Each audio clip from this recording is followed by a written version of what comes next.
Hola, muy buenas noches, que hayas tenido un gran domingo, espero.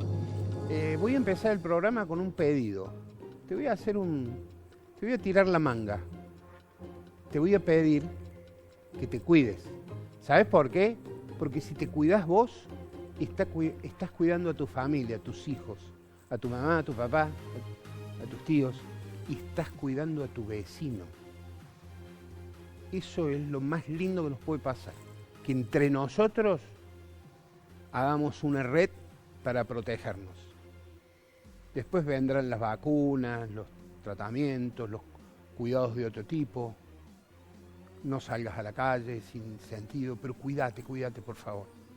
Porque estamos en un momento que va a ser una bisagra en la historia de la República Argentina. Porque esto acá sin dudas hay un antes y un después. Y la vehemencia de esta segunda ola o de esta segunda temporada, no sé ya qué número de ola vamos, esta segunda temporada de COVID tiene una violencia inusitada, ¿no? Hoy cada vez es más frecuente tener un compañero de trabajo, un amigo, un vecino, un pariente o vos mismo infectado. Cuídate.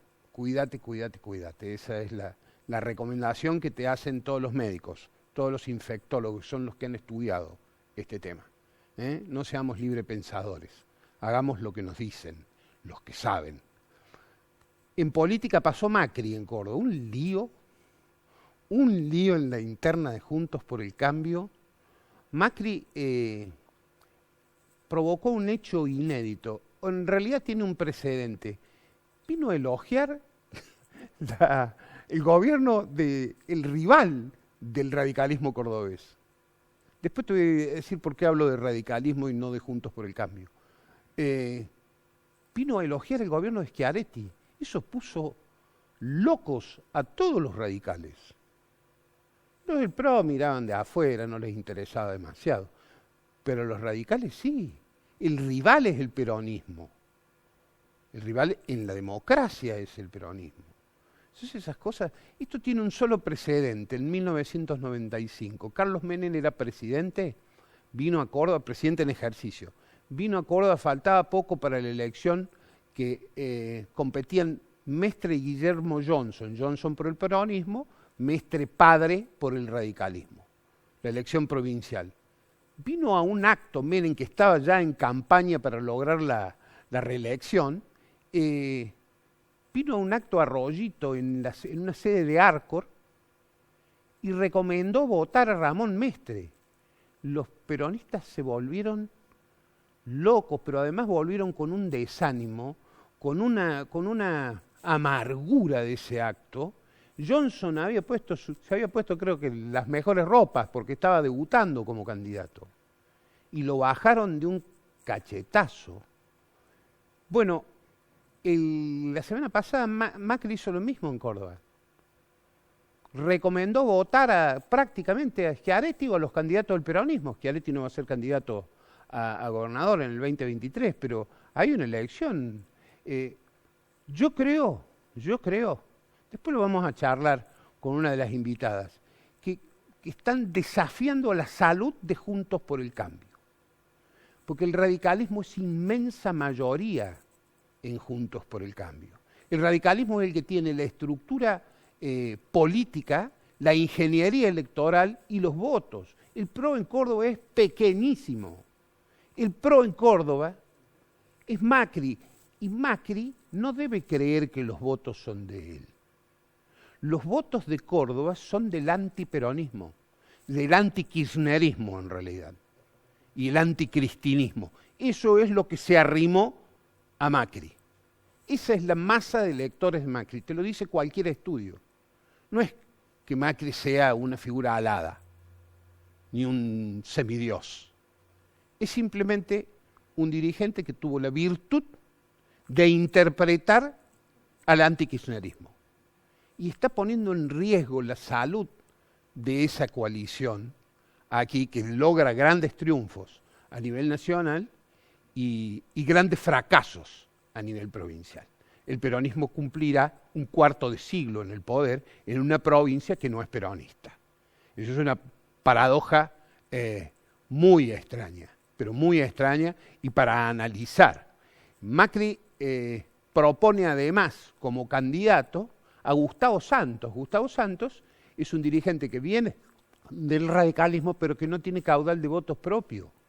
Los votos siguen siendo lo mismo. Está bien, son las mismas caras, me dirás vos, pero eso es el radicalismo hoy. Negri, Mestre, lo que quieras, De Loredo, Aguat, eso es lo que tiene el radicalismo. Esos son los representantes hoy. Después veremos la interna radical, hacia dónde va y cuál es el problema de la interna radical. Pero en esta coalición, Macri la está dinamitando. Me voy a charlar con los invitados. Tenemos a una radical en Juntos por el Cambio. Está la diputada nacional Brenda Austin, que es maestrista. Gracias, Brenda, un placer tenerte en nuestra casa, realmente. Muchas gracias. Esta casa que es de la universidad, en realidad. Y los dos somos egresados de la Universidad Nacional, así que uno siempre tiene su corazoncito por esto, más allá de la cuestión laboral y de lo que fuere, ¿no? Gracias por estar. Y también está el secretario de Obras Públicas de la Nación, no sé si será diputado, no sé si candidato a diputado nacional o no, pero está Martín Gil con nosotros, ex intendente de Villa María con licencia. Así es. ¿Te generó algún ruido eso? Algún ruido. En Villa María por pedir licencia. ¿Cómo andas, Martín? ¿Bien? Bien, gracias por la invitación. Vamos a empezar a hablar del COVID, que es el tema que nos preocupa a todos, ¿no? Y que es un desafío para todos los días. ¿Vos creés que Córdoba está haciendo bien las cosas, no está haciendo bien las cosas? Este distanciamiento con el gobierno nacional, ¿está bien marcarse, no marcarlo, no marcarlo? Bueno, a mí me pareció bien la decisión que en su momento tomó el gobernador en las restricciones anteriores que quiso llevar adelante el presidente de la Nación por decreto, después con este intento de hacerlo a través de una ley, contrariando lo que ya había dicho la Corte, ¿no? Respecto a la defensa de la presencialidad en las clases como un recurso a preservar hasta último momento, y me pareció bien las medidas que tomó allí. Entiendo que la situación crítica en términos de la ocupación de camas, del crecimiento de los contagios, los números de Córdoba de los últimos días realmente son preocupantes, y me parece que eso amerita pensar medidas, pero sobre todo fortalecer el diálogo. Si hay algo que nosotros criticamos, tanto en las medidas que llevó adelante en su momento el gobierno nacional como algunas que se impulsaron desde acá, es cuando no se hace convocando a todos los actores. En el caso del gobierno nacional, a los gobernadores, y en el caso de la provincia, a los intendentes. Creo que la gente necesita certeza, claridad, no tanta pelea, y por otro lado mucha preocupación con medidas que a veces son demasiado estrictas en un país que te diría que agotó gran parte de sus cartas el año pasado, en una cuarentena, una de las más largas del mundo, impactando fuertemente en la economía, que hoy ya lo estamos viendo, ¿no? Esa falsa dicotomía de salud y economía, cómo terminó con 7 de cada 10 chicos en algunos sectores en contexto de pobreza, ¿no? Los datos del conurbano, bueno, Córdoba no está muy lejos de eso, y eso también es una afectación a la salud profunda. Entonces, digo, ahí encontrar como un equilibrio bueno, lo veíamos estos últimos días de la semana, los comerciantes de Córdoba con sus primeras manifestaciones, preocupados por lo que viene por delante, ¿no? La pérdida de la confianza en el Estado cuando le dicen son 9 días, pero no sabemos si después esto afloja o esos 9 días se convierten de nuevo todo el mundo da en la esa impresión cuarentena de que sin fin. Que es una carta de presentación estos 9 días, ¿no? Que la gente cree que esto va a continuar, no es que va a seguir este fin de semana. Es que claro, todo el fin de semana y después 3 días hábiles, y dicen que se va a repetir en 5 y 6 de junio, una cosa así. Durante es que la el previsión, perdón que digo, tiene que ver con un gobierno que se ha caracterizado por marchas y contramarchas. La suspensión primero del feriado del 24, para desalentar supuestamente el turismo interno, y a la postre volver a poner el feriado del 24 para hacer esta semana o este fin de semana extendido y más corto los días inhábiles. Pero el impacto en los sectores informales, digo, nosotros no podemos seguir pensando cuando hablamos del cierre de la economía diciendo solamente 3 días hábiles, dando por hecho que la sociedad argentina, o desconociendo que gran parte tiene que ver con empleo no registrado, con empleo informal, con gente que está laburando haciendo changas, con trabajadoras domésticas que han visto producto de malas decisiones que se tomaron el año pasado con los IFE, por ejemplo, que pasaron de estar registradas a no estarlo. Y entonces, todo esto impacta profundamente en esa búsqueda del dinero día a día para poder seguir subsistiendo, ¿no? Entonces, creo que a veces se toman decisiones ignorando gran parte de la realidad en la que vive la sociedad argentina. Está bien. Martín, vos, ¿cuál es tu mirada sobre el punto? Porque, digamos, ha habido un llamado respetuoso anoche de Aníbal Fernández a la gente, pero también enérgico, ¿no? De Alberto. De Alberto Fernández. ¿Dije Aníbal? Sí. Mira vos, Alberto Fernández. A ver, en primer lugar, la primera etapa, el primer pico el año pasado. El gobierno, en diálogo permanente con todos los sectores, tanto de la comunidad científica, médica, como también los gobernadores, las jurisdicciones, llevó adelante un proceso tendiente a fortalecer el sistema de salud. El sistema de salud de la Argentina se encontraba en condiciones muy precarias. Recordamos que veníamos de una etapa donde se había disuelto un Ministerio de Salud, donde se habían dejado vencer millones de vacunas, donde estábamos en una condición de precariedad. Yo lo puedo decir en obra pública, porque recibimos 10 obras, 15 obras públicas en materia de salud totalmente paralizadas.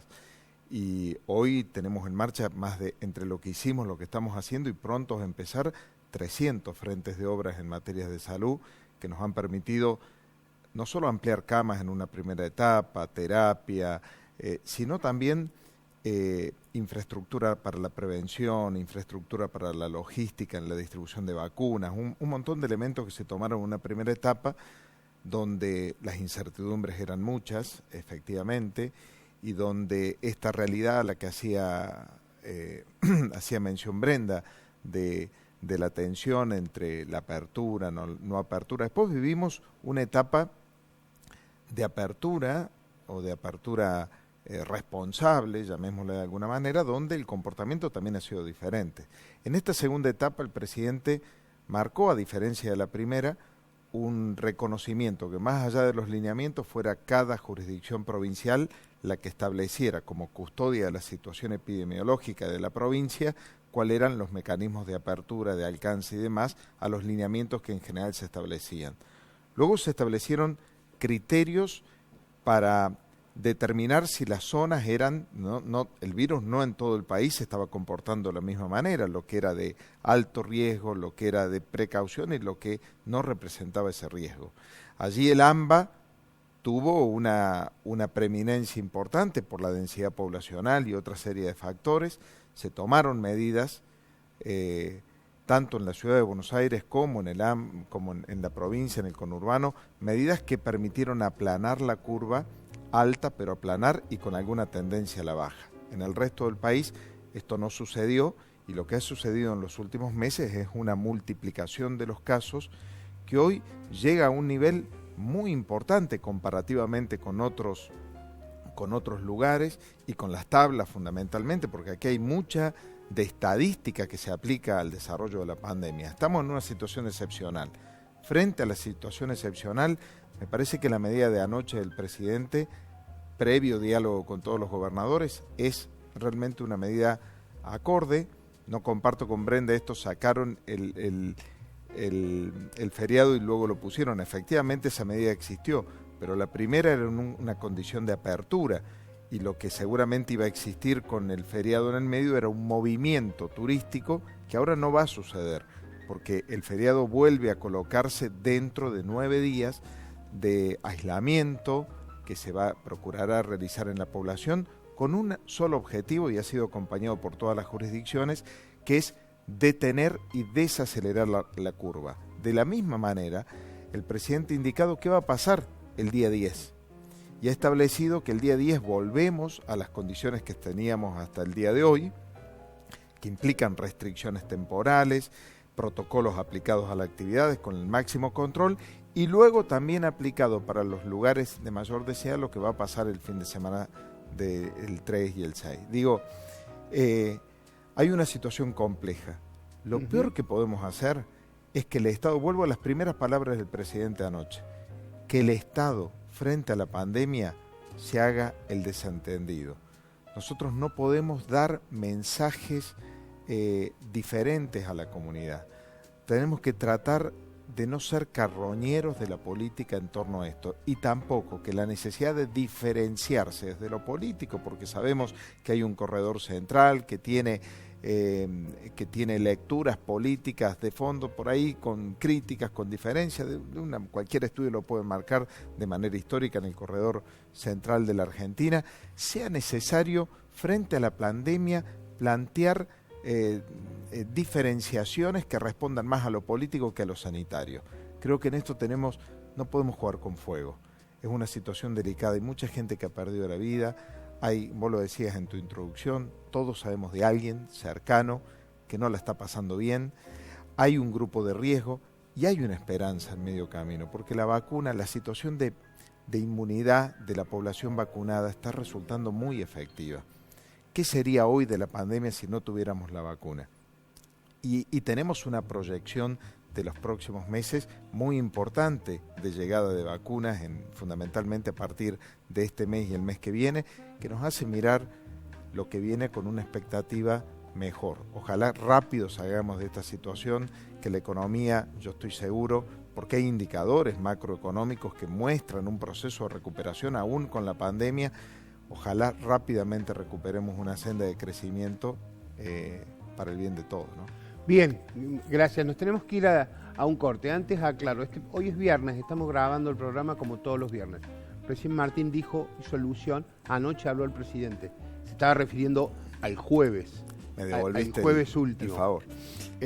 No. Tenés razón. Claro, no, pero eso es una cuestión lógica que uno graba estos programas porque los fines de semana es imposible plantear un programa en directo los días domingos, entonces nosotros los grabamos. Y entonces no es que haya hablado anoche sábado el presidente, es el discurso del jueves por la noche. Ya seguimos.